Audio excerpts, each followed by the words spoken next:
ஜூலை 31ஆம் தேதி சைட் 6வது தோண்டக்கூடிய வேலையில் ஈடுபட்டு இருக்கும்போது தான் ஒரு மத்தியான வேளையில் எலும்புக்கூடு, அதாவது எலும்புக்கூட்டுடைய பார்ட்ஸ் பகுதிகள், போன்ஸ் எலும்புகளை பொறுத்த வரைக்கும் ஒரு 25 எலும்புகள் 6வது சைட்டில் கிடைச்சி பெரிய ஒரு அதிர்ச்சியை உருவாக்குது.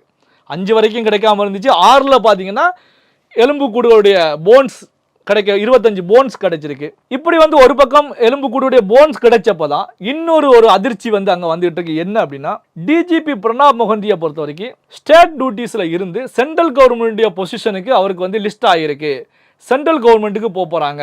அப்போ இந்த எஸ்ஐடி இன்வெஸ்டிகேஷன் என்னாக போகிறது, தடப்பட போகிறதா, அல்ல இதன் பின்னணியில் யாராவது முக்கிய புள்ளிகள் இருக்காங்களா, அதனால தான் பிரணாப் முகர்ஜியை இமிடியேட்டாக இது போன்ற டிரான்ஸ்ஃபர் செய்யக்கூடிய, மாற்றம் செய்யக்கூடிய வேலையில் ஈடுபடுறாங்களா அப்படின்னு சொல்லி பல கேள்விகள் உருவாகிட்டு இருக்கு. இது கர்நாடகா மட்டுமல்ல, இந்தியா முழுவதுமே இந்த கேள்வி உருவாகிட்டு இருக்கு.